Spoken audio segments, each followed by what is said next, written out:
There you guys are.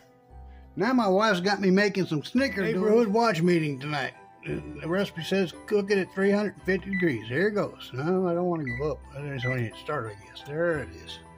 Set to 350. Here we go. All right, the recipe calls for 3 cups. 3 cups. 3 cups of flour. You see that right there? 3 cups of flour. I got 2 cups in there. And y'all might be tempted to use this. Never use this, because you won't get 3 cups correctly. Put that away. What you need is a baker's kind of measuring cup. And I already got it. There it is. That's my 3rd cup of flour. There, she's all in there. Now I can put my flour away.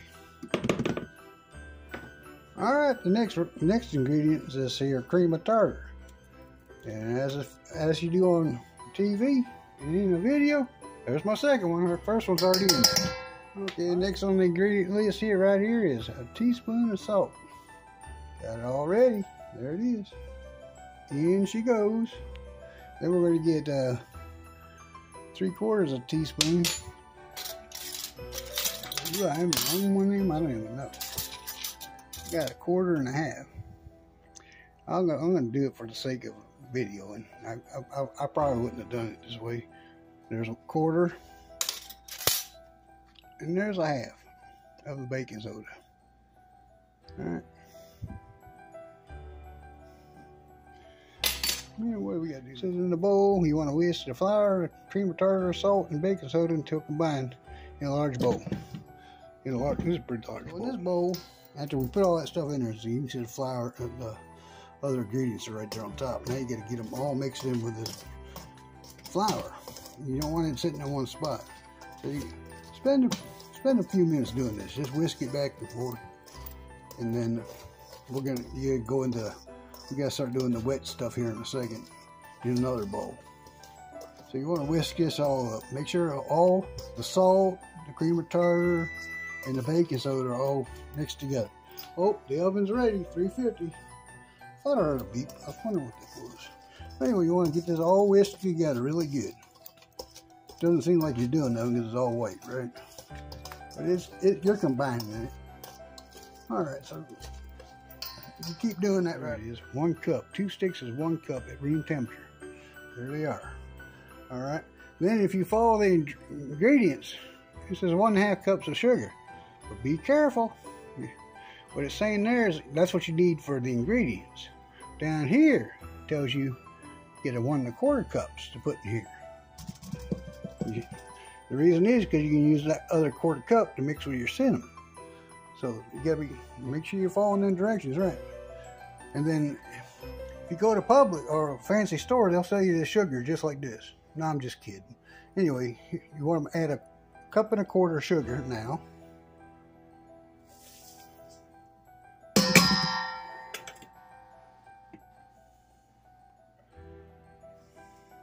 The reason I use these is because you'll get a correct measurement. If you try to do it in some other things, you're not going to get a correct measurement. Just like all these teaspoons over here.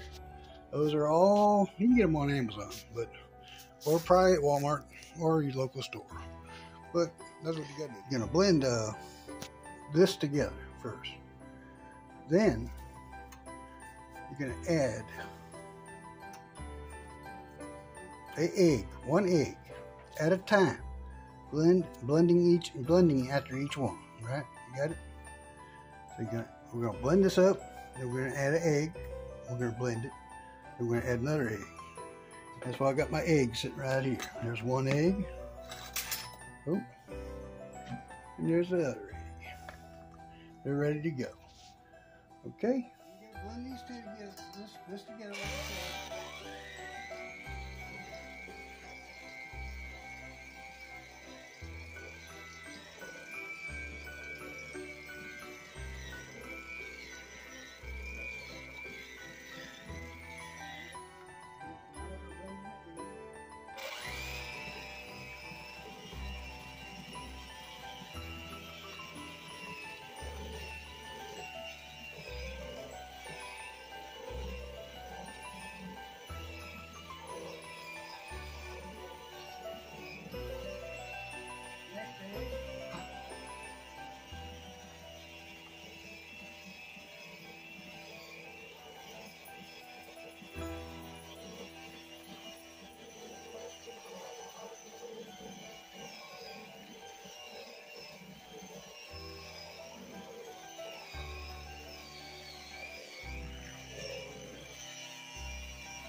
now you get the wet.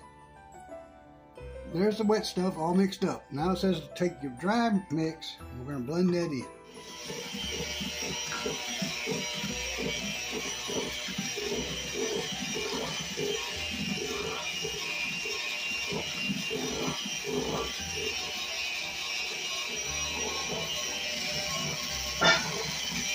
Oh, make a mess everywhere.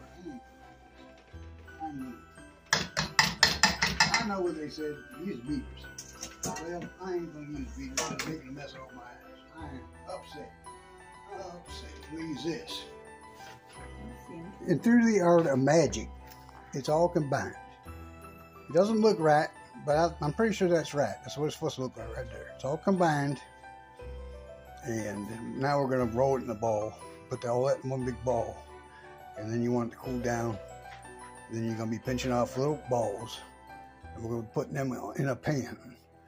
And I'll do that here. I wouldn't recommend. I mean, the directions say use the mixer right away when you add the dry stuff. But you seen what happened, right? Big old powdery flour going everywhere. Don't do it like that. Get it going with a little one of these fellers. Get it going like that. Once you get everything kind of wet, then bust out the big boy. All right, be back. All right, we're back. We got the mixture. It's in the refrigerator. It's been cooling down for a while now. And then you first take that. Remember that extra quarter cup of sugar? It's gonna go in this bowl right there. Well, my cup must have been a little moist. Lost some of my sugar. But I tried that anyway. And here's the cinnamon. 1 tablespoon of cinnamon. That was dry. All right, I'm gonna see if I can scrape that there stuff out of this here bowl. Yeah. I'll just give me a little extra sugar over here. Just give me a little extra sugar right here. I have to run another room and get it from my wife. You know that. She's got the extra sugar. I mean, anyway, a little extra sugar. Never hurt nobody. Alright, so that's done. And then we're just going to whisk this up. This is what you roll your Snickerdoodles. You throw them in here for a second, and you stick them in your pan. And then, anyway, so just mix that up like that. And that's it. Okay, the one on the left is way too big. Here is the right size. Alright, that's about 2 tablespoons, maybe a little less. That's the size you want. And you're gonna roll them into a bunch of balls like this first. Alright, you got it? See how you do that? Roll them into a bunch of little balls. And then once I gotta break this one down, of course. Then we're gonna take it like this. Put that over there for now. That was an example. Then all you do is take your Snickerdoodle, your little ball, and you roll it in there. You roll it in there. See? You roll it in the brown sugar. You just throw it in there and roll it around. That's it. Then you just drop it on your sheet. That's all you do. You got it? We'll come back. Alright, now put some parchment paper on your pans. And then arrange them sort of like this. You don't want them too close together because they're going to sprawl out.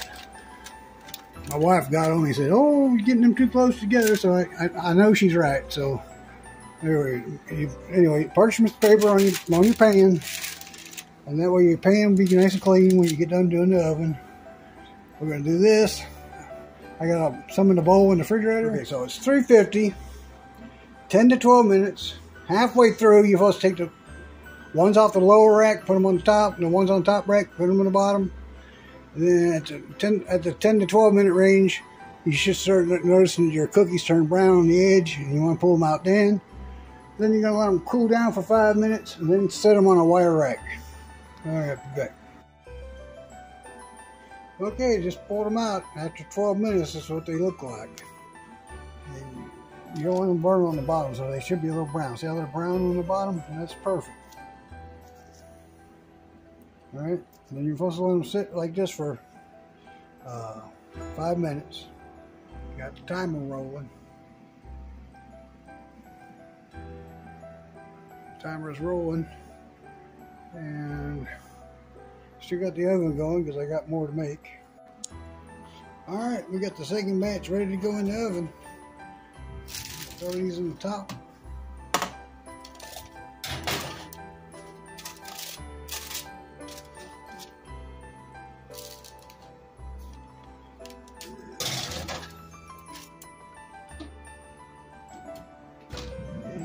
These are on the cooling rack. See how they're not perfect? That's how you can tell they're made at home.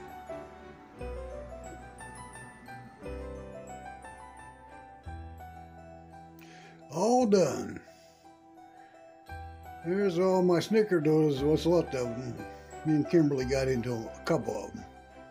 They're cooling down on the old rack right there. And guess what? They changed the time of the neighborhood watch meeting. It was supposed to be at 6, I believe, I thought, like normal. But for some reason today, Nella changed it to 3 p.m. And you can see by my clock, we missed that. So I just sent her a text message saying, well, guess we won't make the Christmas swap at the library. Yep, didn't make it.